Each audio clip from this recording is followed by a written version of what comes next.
Hello friends, knowledge की दुनिया my YouTube channel में आप सभी का स्वागत है। मैं हूं अंकुश और आज मैं आपके लिए एक्सेल का एक बहुत ही इम्पॉर्टेंट वीडियो लेकर आया हूं जो कि स्पेशल वैसे कैंडिडेट्स के लिए है जो एमबीए कर रहे हैं, जो एचआर स्पेशलाइजेशन लिए हुए हैं। दोस्तों, इस ट्यूटोरियल में हम सीखने वाले हैं पेरोल मेंटेन करना। कंप्लीट सीरीज है ये आपको पेरोल की।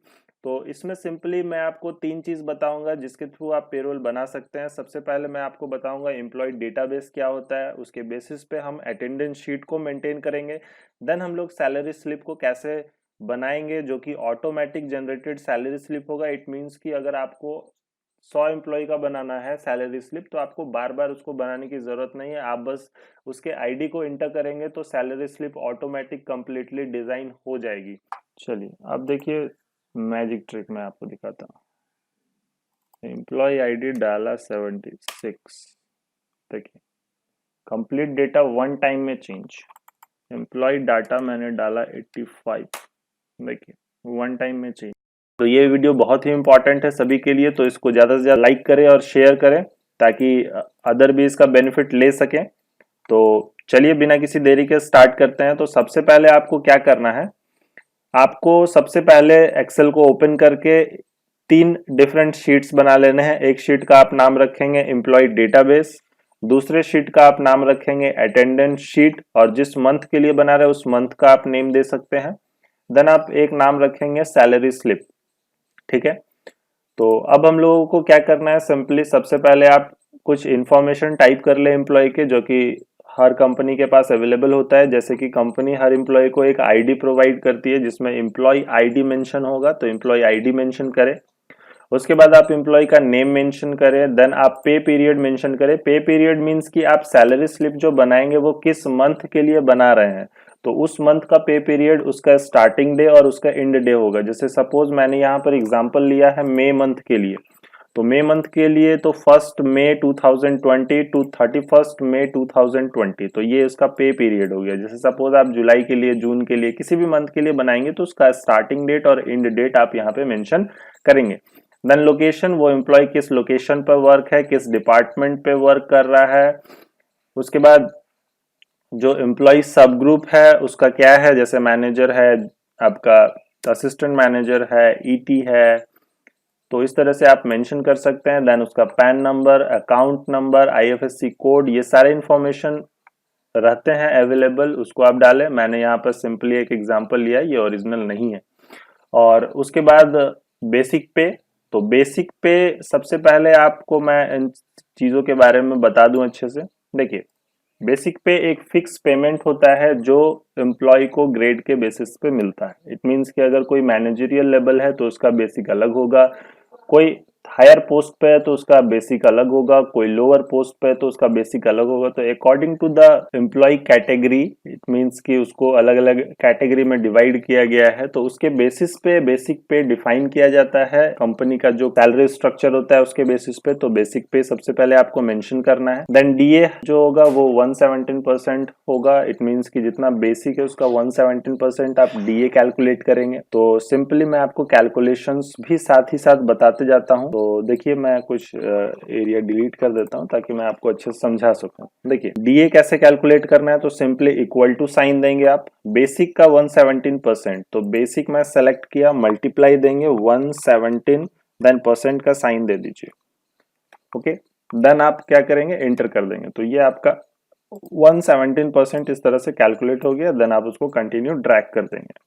Then canteen allowance, transport allowance, vacation allowance, house rent allowance, conveyance allowance, इस तरह से डिफरेंट टाइप के अलाउंसेस होते हैं जो कंपनी एम्प्लॉय को प्रोवाइड करते हैं। अलाउंसेस मींस कि बेनिफिट्स के बदले आप उनको कुछ अमाउंट पे कर रहे हैं। इस तरह से डिफरेंट टाइप के अलाउंसेस होते हैं जो कंपनी एम्प्लॉयज को ग्रेड के बेसिस पे, डिफरेंट क्राइटेरिया के बेसिस पे डिफाइन करती है, जो कि दिया जाता है। तो ये सारे चीजों को कैसे हम कैलकुलेट करेंगे, तो जो भी अलाउंसेस कैलकुलेट होगा वो इन दोनों यानी कि बेसिक प्लस डीए को कैलकुलेट करके ऐड करके उसका कुछ परसेंटेज होगा। कुछ कुछ अलाउंसेस होते हैं, कहीं कहीं पर फिक्स होते हैं। जैसे फॉर एग्जांपल हाउस रेंट बहुत जगह पे फिक्स होता है, डिफरेंट क्राइटेरिया होता है इसको सेट करने का। तो वो अपने अपने कंपनी का डिफरेंट रूल्स होता है, रेगुलेशंस होता है, पॉलिसीज वो बनाते हैं, सैलरी स्ट्रक्चर अपना बनाते हैं, तो उसके बेसिस पे वो डिफाइन करते हैं। तो अगर आपका फिक्स होगा तो आपको नॉर्मली टाइप कर देना है। अगर आपका परसेंटेज बेस्ड होगा तो बेसिक और डीए को ऐड करके जितना परसेंटेज होगा वो कैलकुलेट होता है। सेम उसी तरह से कन्वेंस अलाउंस की बात करें तो ये भी बहुत जगह फिक्स होता है, बहुत जगह परसेंटेज बेसिस पे होता है। तो अगर कोई अलाउंसेस को परसेंटेज बेसिस पे कैलकुलेट करना है तो सिंपली देखिए क्या करेंगे। जैसे सपोज कैंटीन अलाउंस मैंने माना है 2.5%, देन ट्रांसपोर्ट अलाउंस है वो मैंने माना है 4%, और वेकेशन अलाउंस है वो मैंने माना है 3%। तो 2.5, 4 और 3, तो हम लोग कैसे कैलकुलेट करेंगे? तो सिंपली क्या करना है, इक्वल टू सम देंगे, ब्रैकेट ओपन करेंगे और इन दोनों को सेलेक्ट करना है। तो ये दोनों को हमको क्या करना है, ऐड करना है। तो हम सम से क्या कर सकते हैं, ऐड कर सकते हैं। देन मल्टीप्लाई करेंगे 2.5%, जितना भी आपका होगा, देन आप इंटर कर देंगे। तो 2.5% के बेसिस पे जो भी अमाउंट होगा वो क्या होगा, कैलकुलेट हो जाएगा, और उसको आप ड्रैग कर दीजिए। देन सेम आपको ट्रांसपोर्ट अलाउंसेस कैलकुलेट करना है 4%, तो इक्वल टू सम करेंगे, ब्रैकेट ओपन करेंगे, देन हम लोग सेलेक्ट करेंगे इन दोनों को, ब्रैकेट क्लोज करेंगे और हम यहाँ पे लिखेंगे 4%। ठीक है, और उसके बाद आपको सिंपली क्या करना है, डबल क्लिक करके ड्रैग कर देना है। देन सिमिलरली वैकेशन मुझे 3% कैलकुलेट करना है, तो मैं इक्वल टू सम करूंगा, ब्रैकेट ओपन करूंगा, इसको सेलेक्ट करूंगा, देन ब्रैकेट क्लोज करके मल्टीप्लाई 3%। तो इस तरह से आप कोई भी कैलकुलेशन कर सकते हैं परसेंटेज के बेसिस पे, सिंपली आप ऐड करके और मल्टीप्लाई कर दे। देन रेंट मैंने डायरेक्ट लिया है क्योंकि कंपनी डायरेक्ट पे कर रही है। देन कन्वेंस डायरेक्ट लिया है, तो इसका परसेंटेज लेना होगा तो सिमिलरली उसी तरह से कैलकुलेट करेंगे। और भी मैं आपको एक इंपॉर्टेंट बात बता दूं कि अलाउंसेस ये फिक्स नहीं है कि हर एम्प्लॉय को मिलते हैं। एम्प्लॉयज के कैटेगरी पे डिपेंड करता है, लोकेशन पे डिपेंड करता है।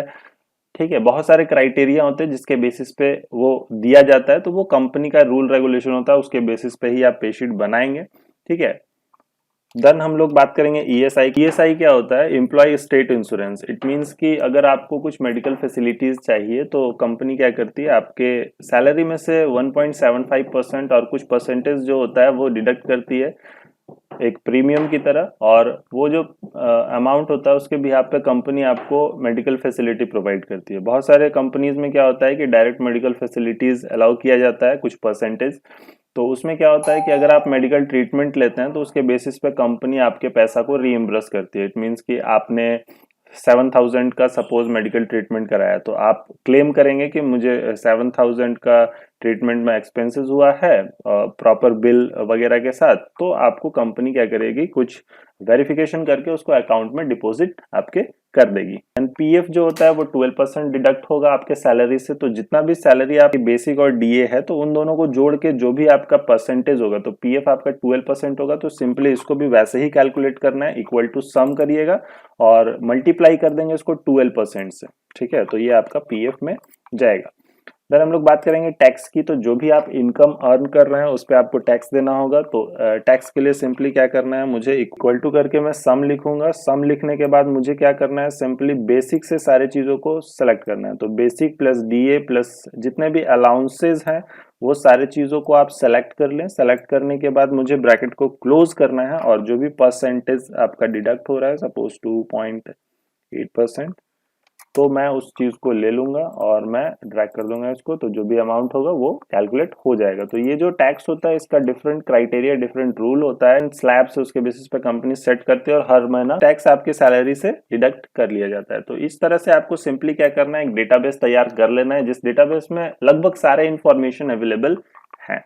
ठीक है, तो इससे क्या होगा, आपका जो सैलरी स्लिप होगा वो ऑटोमेटिक जनरेट हो सकता है, क्योंकि इसके बिना सैलरी स्लिप ऑटोमेटिक जनरेट नहीं होगा, कहीं तो इन्फॉर्मेशन होना चाहिए। तो उसके लिए डेटाबेस बनाना जरूरी है। तो उम्मीद है आपको ये डेटाबेस समझ में आया होगा। तो चलिए हम लोग पार्ट 2 में चलते हैं। ये बहुत ही सिंपल है, ये बेसिक एंट्री है आपका। ठीक है, तो पार्ट 2 में क्या है, हम लोग देखेंगे अटेंडेंस शीट। देखिए यहाँ पे आप अटेंडेंस शीट देख पा रहे हैं इस तरह का। तो डिफरेंट टाइप के कलर्स अवेलेबल हैं, और ये कलर आपको खुद से नहीं करने हैं, ये ऑटोमेटिक आएंगे जैसे ही आप एंट्री करते हैं। फिर राइट साइड में आप देखेंगे तो यहाँ पे नंबर ऑफ प्रेजेंट और एब्सेंट डेज कैलकुलेटेड है ये। देन हम लोग बात करेंगे कैसे इसको बनाएंगे। तो सिंपल सा आप ऊपर में हेडिंग दे दें। देन लीव, यहाँ पे मैंने लिखा है डिफरेंट लीव्स होते हैं आपके। जैसे कि आपका ईएल हो गया, जिसको अर्न लीव बोलते हैं। अर्न लीव मीन्स कि जो आपको कंपनी लीव प्रोवाइड कर रही है वो अर्न लीव है, यानी कि लीव और उसमें पैसा मिलेगा आपको। कैसे? तो अगर सपोज मान लीजिए कि आप 30 डेज अर्न लीव जो है वो नहीं लेते हैं, तो 30 डेज जो अर्न लीव होगा वो नेक्स्ट ईयर के अर्न लीव में ऐड हो जाएगा, यानी कि नेक्स्ट ईयर आपके पास 60 लीव्स अर्न लीव्स होगा। और जैसे जैसे ये इंक्रीज होता है, एम्प्लॉयज क्या करते हैं, इसको सेल कर देते हैं कंपनी को, यानी कि वो छुट्टी बेच देते हैं। तो उसके बिहाफ पे क्या होता है कि जो भी आपका बेसिक और डीए होता है 1 मंथ का, उसको 1 डे यानी कि डिवाइडेड बाई 30 और 31 से डिवाइड करके 1 डे सैलरी कैलकुलेट किया जाता है, और उस 1 डे सैलरी को पर लीव के बेसिस पे आपको पैसा कंपनी प्रोवाइड करती है। ठीक है। देन हम लोग हाफ पेड लीव की बात करेंगे। ये हाफ पेड होता है, इट मीन्स कि 15 डेज का आपको पैसा मिलेगा। देन कैजुअल लीव होता है, इसके लिए कोई भी कंपनी आपको पैसा नहीं देती, अगर ये लैप्स कर गया तो ये ऐड भी नहीं होगा नेक्स्ट ईयर में। देन स्पेशल एडिशनल लीव होता है, स्पेशल लीव दिया जाता है 30 डेज के लिए। तो 30 डेज रेगुलर नहीं मिलेगा, इसको 2 या 3 टर्म में कंपनी देती है, जिसमें से 10 पेड होता है, 20 अनपेड होता है, या किसी किसी कंपनी में 50-50% होगा। तो डिफरेंट टाइप के क्राइटेरिया होते हैं लीव के भी अलग अलग कंपनीज में। बहुत सारे कंपनीज में ये सब बेनिफिट्स नहीं भी मिलता है।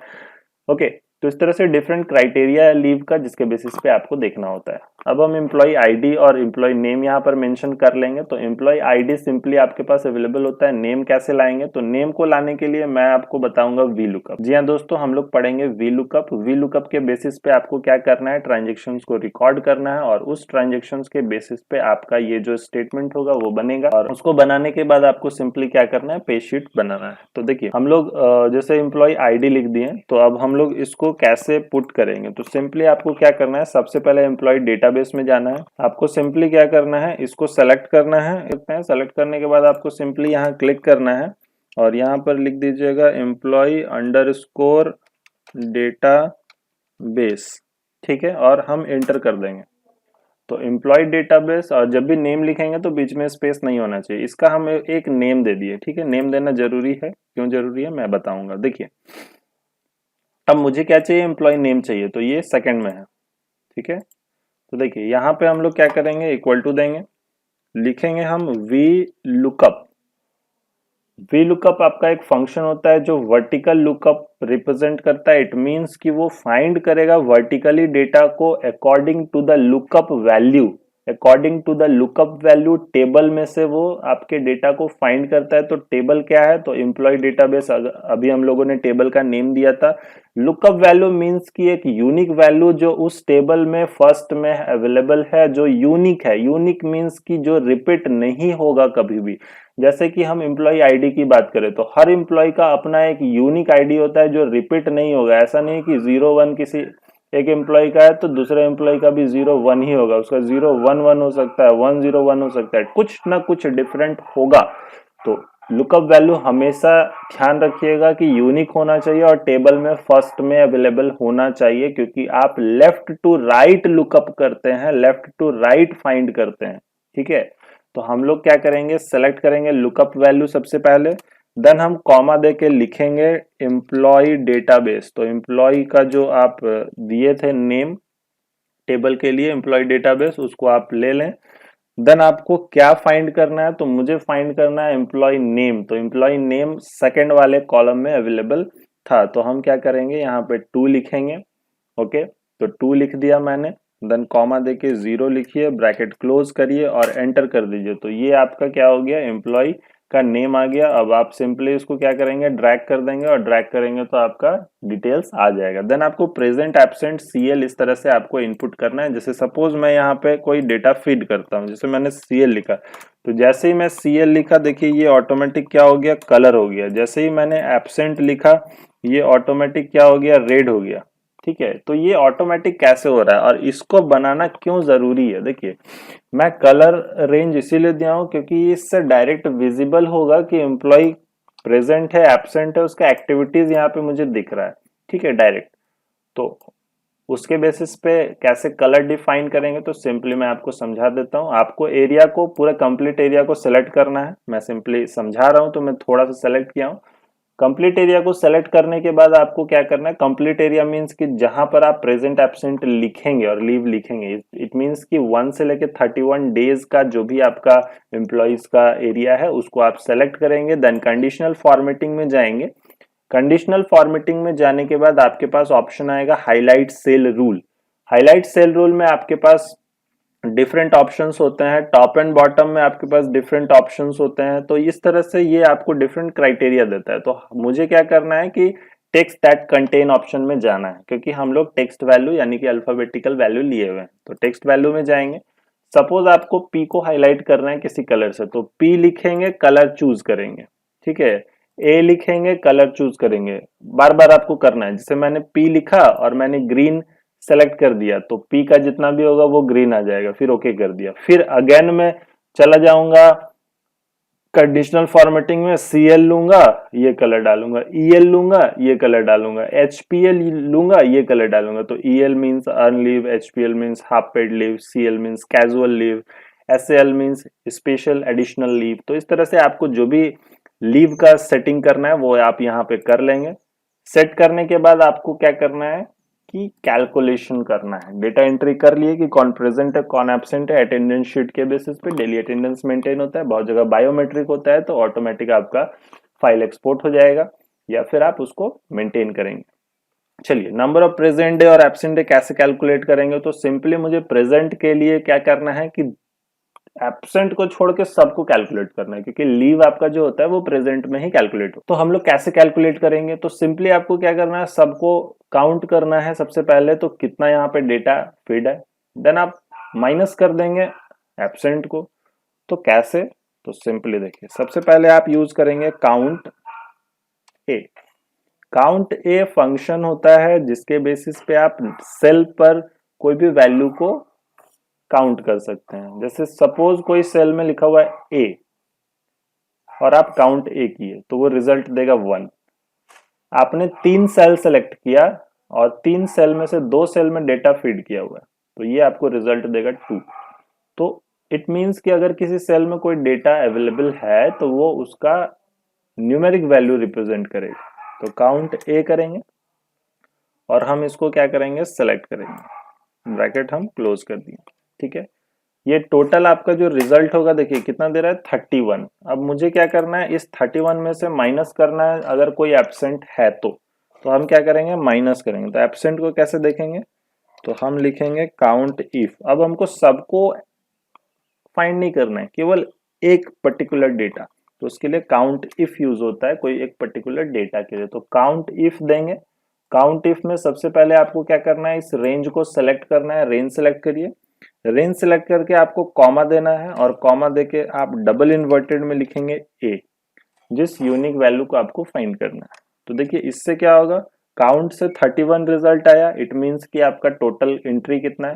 देन काउंट इफ से रिजल्ट कितना आएगा, 1 आएगा, क्योंकि हम काउंट इफ से केवल ए को काउंट कर रहे थे। ए मुझे 1 टाइम ही दिख रहा है, तो रिजल्ट आपका डायरेक्ट 30 आ जाएगा। उसके बाद एब्सेंट कैसे निकालेंगे, तो 31 माइनस ये वाला, तो ये निकल जाएगा, फिर आप ड्रैग कर दीजिए। तो इस तरह से सिंपली आपका क्या होगा, अटेंडेंस शीट बन जाएगा, ठीक है। देन अटेंडेंस शीट बनाने के बाद आपको पे स्लिप बनाना है। जी हाँ दोस्तों, इस तरह से कुछ आपको पे स्लिप बनाना है। मैंने फॉर्मेट ऑलरेडी बनाया हुआ है, आप देखकर इसको बना सकते हैं, सिंपल है ये, ठीक है। तो इस तरह से आप सबसे पहले क्या करें, फॉर्मेट एक रेडी कर, फॉर्मेट रेडी कर लेंगे तो वो बेटर होगा। आईडी डालने के बाद मुझे क्या चाहिए कि उससे रिलेटेड मुझे सारे चीजों को फिल करना है, ठीक है। तो सबसे पहले मैं एम्प्लॉय नेम से स्टार्ट करता हूँ। तो डेटा हम लोग कहाँ से उठाएंगे, तो हम लोग डेटाबेस में से लेंगे, ठीक है। तो हमने क्या किया, इक्वल टू दिया। इक्वल टू देने के बाद हम लोग क्या करेंगे, यहाँ पे टाइप करेंगे वी लुकअप। वी लुकअप दे दिया। वी लुकअप देने के बाद आपको क्या करना है कि वी लुकअप किसके अकॉर्डिंग होगा, तो आईडी के अकॉर्डिंग, हर चीज आईडी के अकॉर्डिंग फाइंड आउट करेंगे। कॉमा देंगे। देन नेम क्या दिया था, एम्प्लॉय डेटाबेस, एम्प्लॉय डेटाबेस दीजिए। देन किस कॉलम में है वो आपको थोड़ा सा देखना होगा। तो कॉलम मेरा क्या था, 2 था, तो मैं 2 लूंगा। देन कॉमा देके 0, 0 फॉल्स वैल्यू होता है और एंटर कर दिया। देखिए यहाँ पे क्या हो गया, नेम आ गया। अब मैं थोड़ा सा आईडी को आपको चेंज करके दिखाता हूँ। देखिए नेम क्या हो गया, चेंज हो गया। जैसे ही मैं आईडी चेंज करूंगा नेम क्या होगा, चेंज हो जाएगा। तो इस तरह से देख रहे हैं आपकी वर्क कर रहा है ये, ठीक है। देन हम लोग फाइंड करेंगे पीरियड। अब सबसे पहले आपको थोड़ा सा यहाँ पर देख लेना है। तो मैं एक काम करता हूँ, आपको ये जो डेटा है इसको मैं कॉपी कर लेता हूँ, ठीक है। समझने के लिए सब बता रहा हूँ। कॉपी करके यहाँ पे थोड़ा पेस्ट कर लीजिए और सबका क्या करिए कि सबका क्या करना है, आपको कॉलम नंबर दे देना है। तो यहाँ पे सिंपली लिखिए कॉलम, इसको सेलेक्ट करिए, ब्रैकेट क्लोज, एंटर। तो ये 1 हो गया, ये 2 हो गया। तो आपको इस तरह से क्या होगा, सबका कॉलम नंबर पता चल जाएगा। तो आपको वहां जाना नहीं पड़ेगा। ये फिर ये आपका रेफरेंस के लिए मैं बता रहा हूँ। इक्वल टू दिया, वी लुकअप लिखूंगा, लुकअप वैल्यू मैंने सेलेक्ट किया, देन कॉमा दिया, ठीक है। तो मेरा जो वैल्यू है वो कहाँ से फाइंड आउट होगा, तो सबसे पहले एम्प्लॉय डेटाबेस लिखें, एम्प्लॉय डेटाबेस आ गया। देन किस कॉलम का डेटा चाहिए, तो मुझे 3 का डेटा चाहिए और 3,0 ब्रैकेट क्लोज, एंटर। तो देखिए यहाँ पे ये चीज आ गई। अब यहाँ पर मुझे क्या चाहिए, 4 का डेटा चाहिए। तो मैं सिंपली क्या करूंगा कि इस कंप्लीट को कॉपी कर लूंगा, क्योंकि ये आपको बार बार लिखना है। आप चेंज क्या कर रहे हैं, आप उस पर फोकस करें। मैं चेंज कर रहा हूं केवल कॉलम नंबर, ये डिटेल्स चेंज कर दे रहा है। मैं चेंज करूंगा कॉलम नंबर, ये डिटेल्स चेंज कर देगा। लोकेशन, लोकेशन आपका 5 पर है, देखिए आया। सिंपली आपको केवल ये चेंज करना है।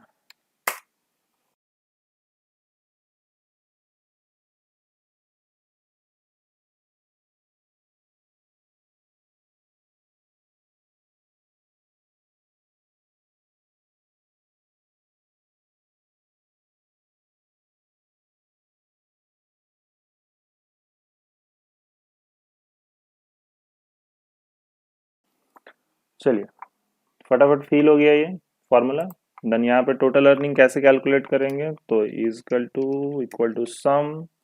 देन आपको इसको सिलेक्ट करना है, ब्रैकेट क्लोज करना है, एंटर करना है, ये टोटल अर्निंग आपको देगा। देन यहाँ पे equal to sum, bracket open करना है, इसको सिलेक्ट करना है, ब्रैकेट क्लोज, एंटर। हो गया, इसको थोड़ा बोल्ड कर दीजिए, ठीक है। तो इस तरह से आपका टोटल अर्निंग आ गया। टोटल अर्निंग जब भी आप देंगे तो थोड़ा आप डबल साइन यूज करें, ठीक है। चलिए अब मुझे क्या करना है, टोटल अमाउंट, तो equal to total earning minus total deduction. तो ये आपका नेट सैलरी बन गया, ठीक है। ये आपका नेट सैलरी हो गया जो एम्प्लॉय को मिलेगा। तो क्विकली पेरोल पे स्लिप जो भी है आपका, ये ऑटोमेटिक क्रिएट हो रहा है, बस एक सिंपल सा ट्रिक से। उम्मीद है आपको ये वीडियो पसंद आया होगा और इसको आप बढ़िया से प्रैक्टिस करें। और इससे आपको कोई भी डाउट होता है तो आप कमेंट करके मुझे बताएं, और लाइक और कमेंट करना ना भूलें दोस्तों, क्योंकि आपके लाइक्स और आपके कमेंट ये बताते हैं कि ये वीडियोस कितना आपके लिए इफेक्टिव है। तो थैंक यू वेरी मच, मेरे साथ इसी तरह से बने रहें। मैं आपको अच्छे इफेक्टिव वीडियोस हमेशा प्रोवाइड करूंगा जो कि जेन्युइन होंगे और जिसके कंटेंट 100% ओरिजिनल होंगे। जी हाँ दोस्तों, मैं आपको वैसे कंटेंट प्रोवाइड करता हूं जो एक्चुअली में यूज किए जाते हैं। तो मेरे साथ बने रहें और thank you very much, happy learning.